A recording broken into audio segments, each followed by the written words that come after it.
Hello, my name is Ola, and I'm going to react into A Christmas Story Live by Nostalgia Critic. This was recommended to me by Maverick Ortiz, Christopher McBride, and Free Majestic Bird, and I.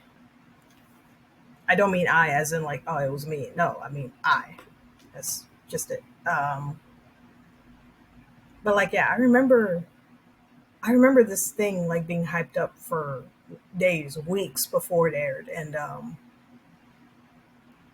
yeah, it's ever since then it's been like radio silent ever since. There's been no like oh, play it again every year or whatever. Um, sorry. Um, and I looked it up and it turns out it came out 5 years ago. Really? It's been 5 years since this thing came out. Um,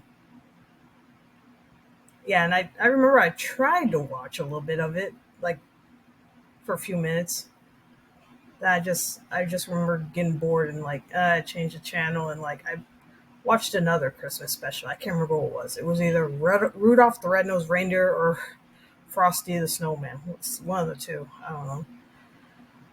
But anyway, so yeah, I'm going in this pretty much blind, so I don't know what to expect. So let's check this out, see what Doug thinks, and if you want to like comments, grab my chat can if you want to. That's fine too. Here we go. This episode brought to you by Stamps.com. Why go to the store to get stamps when you can have them printed right at home for your convenience?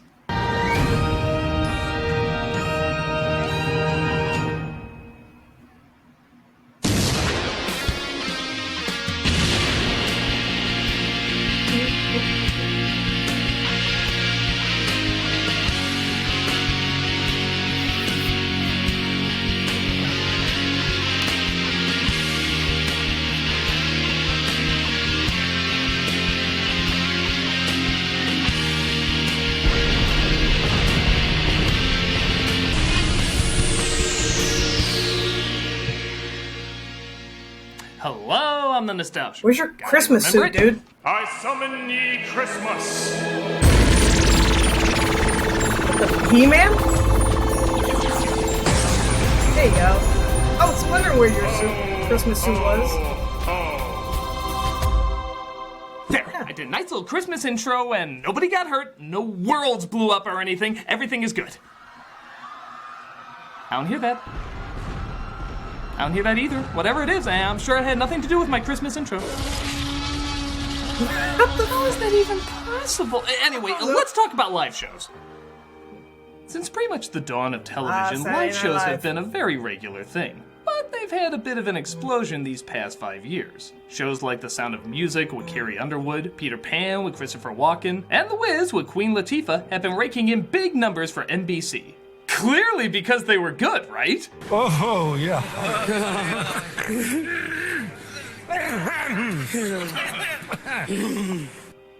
Awkward kitsch is a kind of good. Not wanting to be left out of the musical equivalent of dogs playing poker, Fox decided to throw their head yeah, I into the remember that ring one. with Grease Live with Vanessa Hudgens and the Rocky Horror Picture Show with Laverne yeah, that one Cox. too. The specials apparently did well enough to warrant what Fox was hoping to be the crowning achievement of hokiness, because Lord knows we haven't made it hokey enough already, A Christmas Story.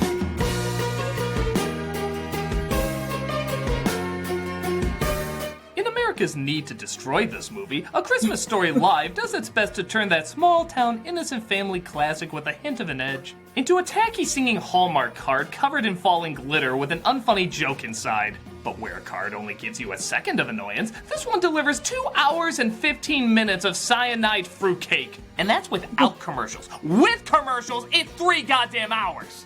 The special is like a forgettable ugly sweater that someone paid millions of dollars to glamour up, creating an even more forgettable ugly sweater. It's the kind of special that rips out what was charming and fresh from the original and replaces it with what Google Translates would interpret as charming and fresh. It's a miserable experience from beginning to end, so let's look it over from beginning to end. Just please tell me it can't be worse This than is why Christmas Story can't 2. have nice things. Let's take a look at Christmas Story Live. I'll try this again. Let's take a look at Christmas Story Live. Okay, my bad. I seem to have put on Old Navy Presents a Camp Rock Christmas. What's that? The fictional person I'm pretending is off camera to make this joke work is telling me this is, in fact, A Christmas Story. Don't know how I didn't recognize that! I mean, Christ, literally the first scene is 100% wrong. It took effort to be this wrong. It's like starting off a Christmas classic everybody knows like this. Me so horny. Me so horny. Well, now I feel obligated to say this. Don't do that, Fox! We actually know you would now! So after trying to make Ralphie's bunny pajamas somehow Full Metal hot, Jacket. we bizarrely have enough sexy rabbits, thank you. Something kind of resembling A Christmas Story finally starts. And at first, I will admit, it is impressive to think this is all done live. The shots, the visuals, the movement, the timing, this would all be difficult to do on its own, taking out that you have to get it done on the first take. But sadly, it's narrated by an actor who's known for giving a performance like it's his first take. Matthew, he was good in that one thing. Broderick. Broderick's entire performance is the most constant reminder that this is live. Because he's so incredibly awkward that you swear rather than creating emotion first and racing against the clock second, he's racing against the clock first and creating emotion never. I had renewed reasons for optimism. Santa was on the case. I'd heard a lot of no in the past 3 weeks from no less than Santa Yeah, I remember he was himself. the Lake selling Michigan point. was so Like, polluted oh, you could it's run gonna halfway star to Matthew Milwaukee Broderick. before you sank to the bottom. Here it is. Here it is, the house on Cleveland Street. Ah, Higbee's, the high water mark of the pre-Christmas season. Everything he says is like the flower shop scene from The Room. Any human feeling accidentally entering the equation is clearly an indirect byproduct. For months I'd been thinking of the Red Rider and nothing else. Now here it was, the real thing. That's a lot of shit. Maya Rudolph plays Ralphie's mom, and Ralphie is played by Andy Walken. No relation to Christopher Walken that I know of, yet somehow he still inherited every one of his scary faces. Don't seem desperate, or you're done. Okay, before I go too harsh on this kid, he is a kid and he's still learning, and to his credit, he's been in a lot of other stuff. Movies, a steady gig on a TV show. I legitimately hope his talent grows and he has a nice long career. But when you put that kid in eye-warping glasses with frames so black even Tim Burton would say too dark on a live show where you can't always get the best lighting, flattering camera angles, and you're encouraged to come across big and silly, unchecked, that kid can be terrifying. Look at the way the shadow hits his eyes. He looks like Harry Potter turning into Gollum. Did you know the same director of A Christmas Story also directed Black Christmas? You would if he put these shots of that kid in both of them. Okay, well, let's hope his singing can balance things out. Then there's Mother. She can be tough. I'll drop a couple hints. He's really good and the kids are all right. Anyway, he's just a little boy. What's Broderick's excuse? That's right, boys. Take it from me. Me, if you want to keep your homestead free of villains, I give you Old Blue. Oh, one of these days the Blue Fairy will come and make me a real actor. There's nothing wrong with your monitor, by the way. The aspect ratio keeps changing. I'm assuming this is whenever there's a fantasy Ralphie is having. Which means there must have been some confusing thoughts he was going through when these women came out in his PJs.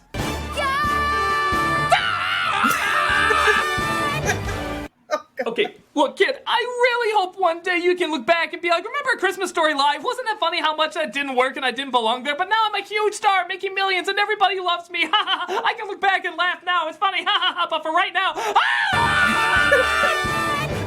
The special is interrupted by a nice recognition of the first responders to last year's California wildfires. Please join us in honoring the first responders who put their lives on the line to serve and protect us all. But I'll admit, it's a little muddied where immediately after, instead of promoting a wildfire charity you could give to, it instead pushes a special Twitter emoji if you tweet their hashtag. Oh, heck with those wildfires, I want that emoji! I deserve that. Yeah. If you've seen the original, a lot of this will seem familiar. Ralphie drops hints that he wants a BB gun, the father fights with the furnace slaps him, I guess, and legitimately good improv overshadows this prop malfunction. Let me look at the bills, the bills, the bills, the bills, the bills. Would you get that, honey, please? What is this here? Yeah, oh, we've got our bills. My God, that was the only part of the musical that actually felt genuine. It felt real and not forcibly overblown, much like the original. So, the only part of A Christmas Story Live that actually felt like a Christmas story was literally by accident! There's a profound Zen riddle in there somewhere, but it's distracted by another shitty song number. This one's about crosswords. Of course, that's what was missing from the original. Back to your favorite quiz show, Are You a Genius? Hey, where's the bars on this one? It was in all of the other fantasies. Why isn't it in this one? Are we supposed to assume this isn't a fantasy and there's actually a game show going on in his kitchen? About as much as Broderick's line delivery here isn't the loudest cry for help this musical can muster. With Rinso, it's easy to pretend everything's fine. Production denial never felt so benign. Tinkerbell's pal, forever a boy, Peter. Peter. Yeah, 3 letters? Yeah, Peter. Peter. Piper picked a peck of pickled peppers. Peter Ilyich Tchaikovsky. That's not going to Peter fit. Pan. He's definitely gonna win with that encyclopedia knowledge. Here's the intro to the bullies, and again, listen to the original narrator, the author of the book, talk about these people as if they were real compared to a professional, world-famous actor who does this for a living. God, Farkas, what a rotten name. Staring out at us with his yellow eyes. He had yellow eyes, so help me God, yellow eyes. Scott Farkas. Even his name sounded mean and dirty. And Farkas had yellow eyes. I swear he did. But to be fair, Broderick got paid a lot of money to do this, and the author only did it because he wanted to.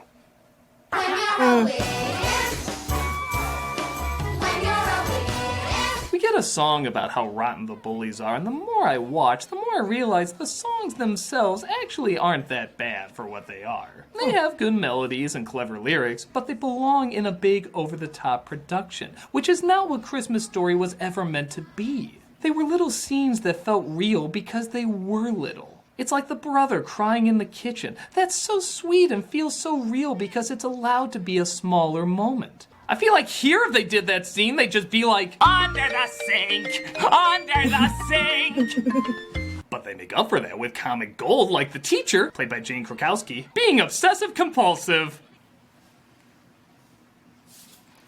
Our first activity of the day will be... What you saw adds nothing to anything and should have been left out. Our apologies. If I could get Miss Shields to sympathize with my plight, she might phone my mother and implore her to get me that gun. That doesn't sound cryptic at all. Those assholes that owe me that drug money will pay! Nobody messes with Gangster Ralphie! Nobody! Gangster Ralphie. He has another fantasy about saving people with his BB gun. Again, not a bad number on its own, but in the original, it's short and sweet, only 2 minutes. In this version, it's 6. 6 minutes of this! It's so long, boring, and pointless, I almost pray there'll be a screw-up to make things more interesting. But I think that everyone should have a Red Ryder BB gun. Oh, sorry, the mics in my fantasy forgot to turn off. We then follow that fantasy with another fantasy. Yeah, remember how they were spaced out in the original? Stupid! As now the mother gets a song about being a mother. And boy, does she do a great impersonation of Russell Crowe from Les Mis. The floors have been scrubbed like a woman possessed, and we're steady and stable. Oh, wow. And piles of paper appearing right out of thin air. Because that's what a mother does. I didn't know you could go through 2 puberties, or that your voice could crack 3 times while it happens. The very best Christmas. But I mean, hey, But hey, she's a comedian for a reason, guys.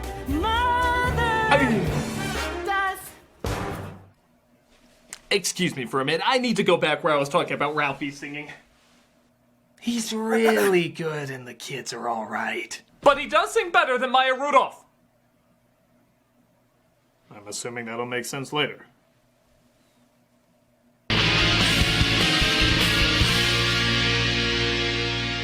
Like I said, she's a comedian.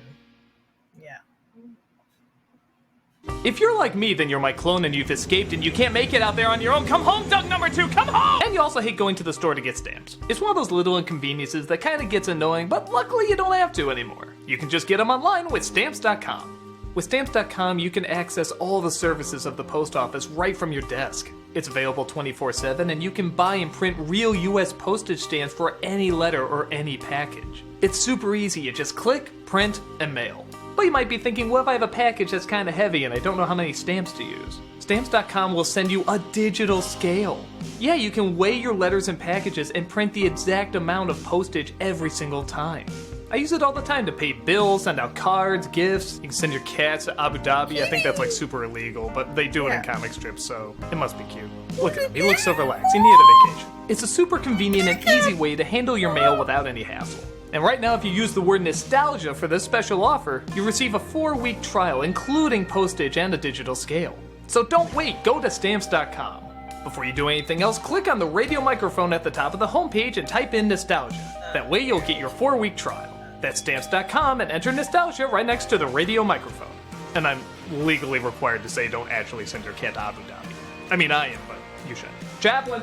You're going to Abu Dhabi. You're going to Abu Dhabi. It's gonna be cute. He ran away like hell no, man.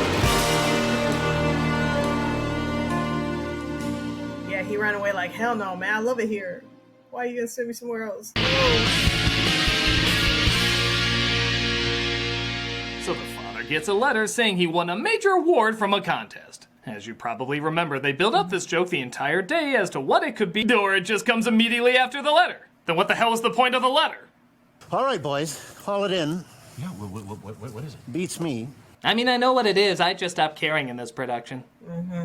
They say all the lines you're waiting for them to recite, like math problems being repeated at school. Fragile. Yeah, fragile, yeah. And once again, we get almost no break going from one song number into another. It's a major award. I want a major award. I will give this dude credit. He can at least really sing and dance, as well as perform an impressive quick change in one shot without seeing any of the people switching him out of the clothes, as you can see in this behind-the-scenes footage. Of course, it does leave an awkward visual for people at home, reinforcing that the special is in fact trying to eat you whenever it can. And the rest of the number is, what's the word I'm looking for? Heinous. We won a major award. We won a major award. You know, over 60 years ago, they actually ran another live Christmas special. It was an opera called A Mall and the Night Visitors. It was about the 3 wise men visiting a woman and her disabled child on their journey. And the mother thinks about stealing the gold to help her child who has never been shown any love by the rest of the world. Here's a clip of that scene, for no particular reason. What I could do for my child with that gold. Why should it all go to a child they don't even know? Oh, my child. My child.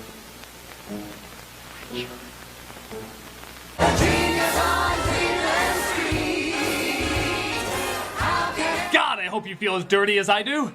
Yeah. They go to a Christmas tree farm owned by Ken Jeong, who in check can be funny, but in something like Christmas Story Live? Tall trees, short trees, green trees, pastries. Well, Christmas tree humor. Well, it's no deep wang, but few things are. Yeah. Thank God. Yeah. Why, this is the happiest non-moving car ride I've ever seen. They get a flat from remaining perfectly still, and if you know the original, you know the following scene fits this special's tone like a glove made of thorns. Fudge. But I didn't say fudge. I said the word. Because again, in the original, they talk like real kids, real parents, real situations. So a scene like this really works in the environment they created. Here it's like somebody saying bitch in Annie. It doesn't match in the slightest. Not that I wouldn't mind seeing that in Annie, but... Now this is how you do a convincing scream take. Ralphie! Oh my God! Well, I think we all know what's up next. Schwartz's mom talking about spelling tests.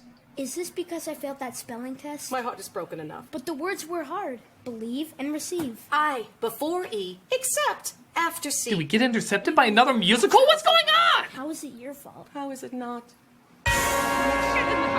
No, sorry. We got interrupted by the original special we started out with. At this point, I prefer the spelling tests. It was over. I was dead. What would it be? The guillotine? The hanging? The electric chair? Nope. Drawn and quartered? Water torture? Yeah, you really sound concerned, Broderick. You talk about different ways of being killed like you're picking out nuts. The guillotine? The hanging? The electric chair? What should I choose? The peanuts, the cashews, the almonds?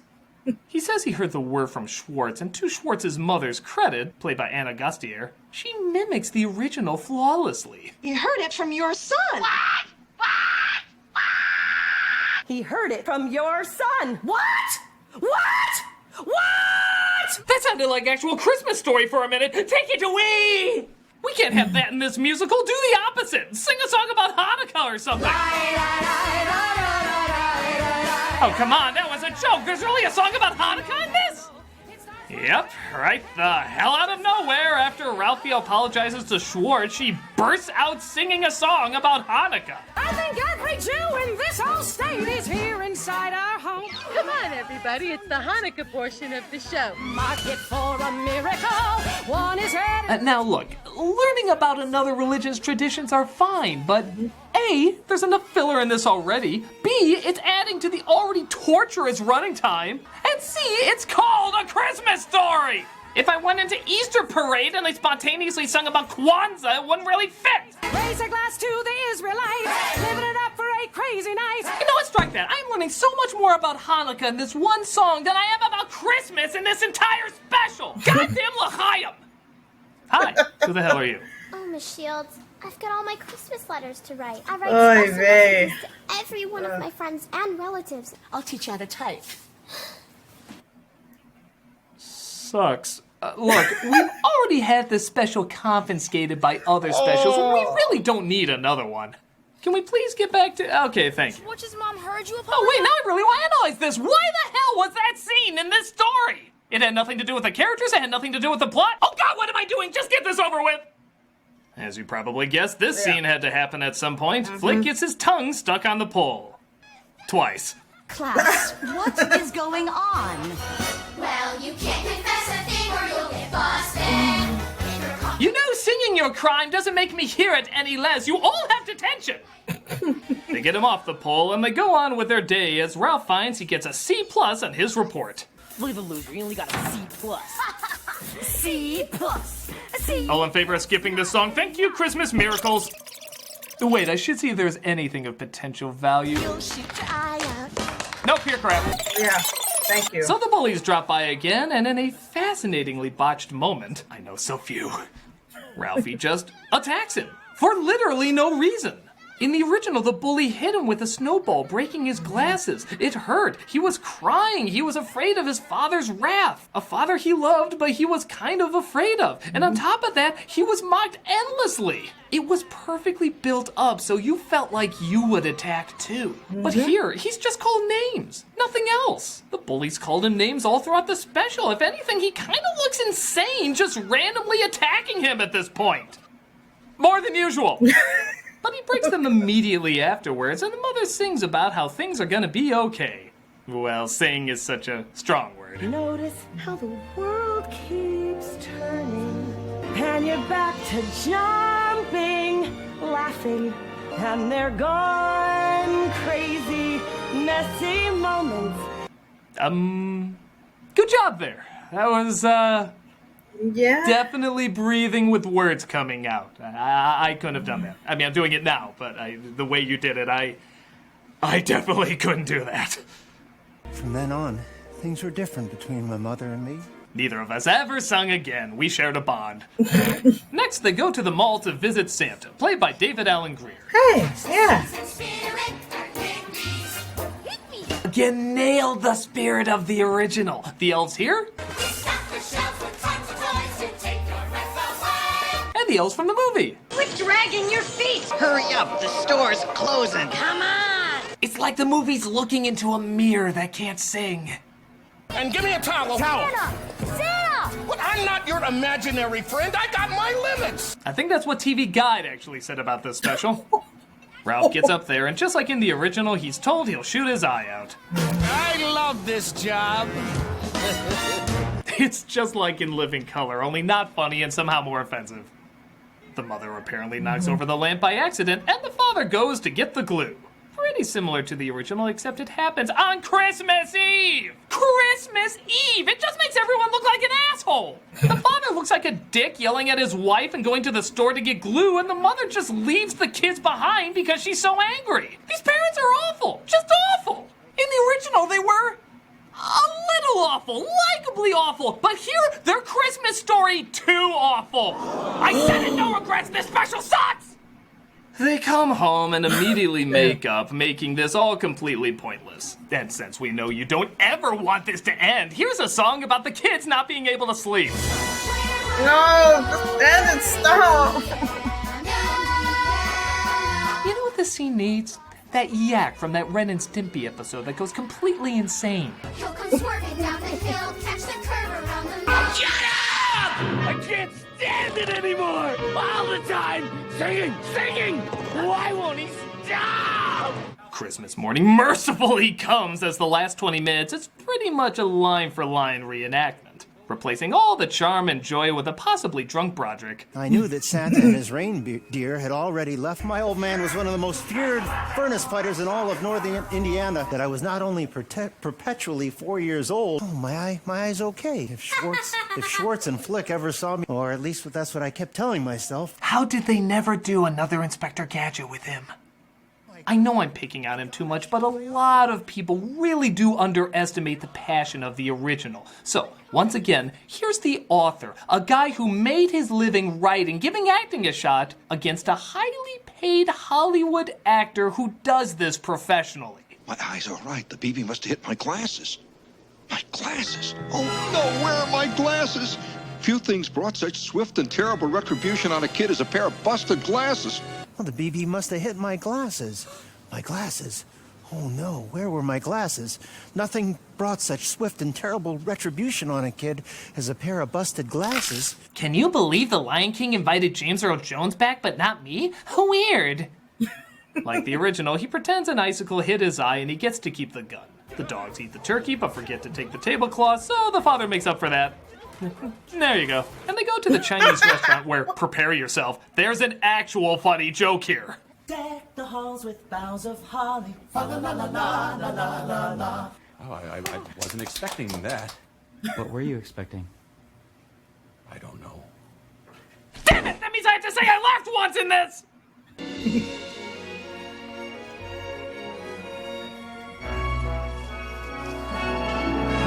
Does this mean we both die? It finally ends with everyone taking a bow, but they never address the most pressing question that the special raised. Did the girl ever learn to type? Well, that's the most investment I got! This special makes me realize why so many people are hating Christmas Story more and more. Because fewer and fewer people know how to properly represent what made it special. Christmas Story has become that kitschy lamp. It's loud, ridiculous, and people are increasingly embarrassed by it. In the original, it was grounded enough to mock such tackiness, but now it's become it. This whole special is like one of Ralphie's fantasies, except they're supposed to only last a few minutes, not over 2 hours. I'll give it credit on a technical level. For a live show, it is amazing how smoothly it went and how good it looks. I'll also say the music for the genre is surprisingly rather good too. It makes me almost want to check out the Broadway show. But just as a silly musical, not as a good representation of a Christmas Story. Because I'm believing more and more nobody can properly capture it. It's a little story in a little town about little problems, but it's done with great actors, great writing, and a great director. To go this overboard with people who clearly don't understand the source material or what made it so special is a difficult misstep for any Christmas Story fan to watch. And I still love the original the same way I love The Grinch, despite everyone trying to destroy that too. You simply can't kill a true classic. But with that said, this was an impressive attempt. I'm the Nostalgia Critic, and Christmas has just begun! Maybe I'll go with that.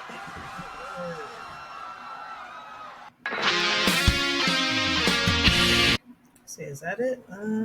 Yeah. Oh.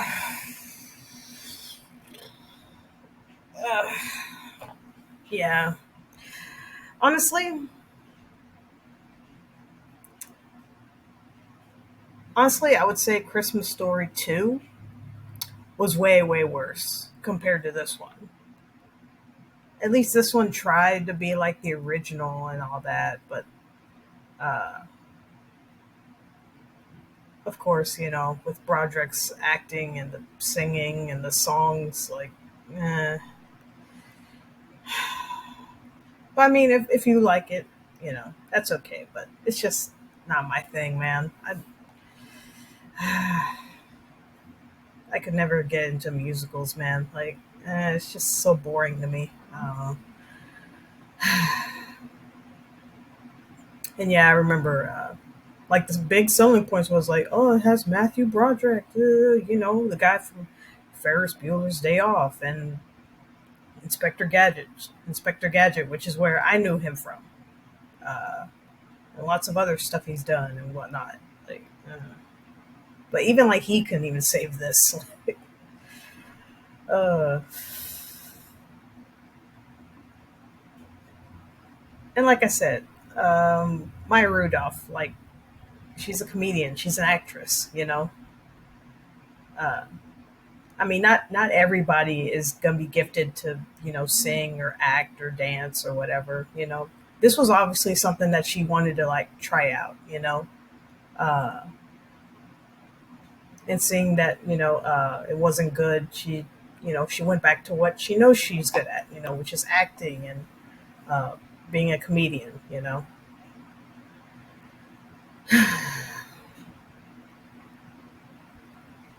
But honestly, I don't think her singing was that bad. It wasn't really that bad that Doug thinks it is. Yeah, I really don't think it needed to be really that long though. Too. Uh,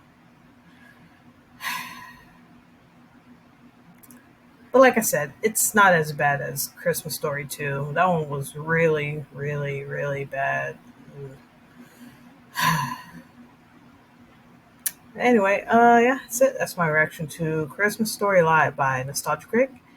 Everyone, take care of yourselves and each other. Happy holidays, and I'll see you in the next one. Bye.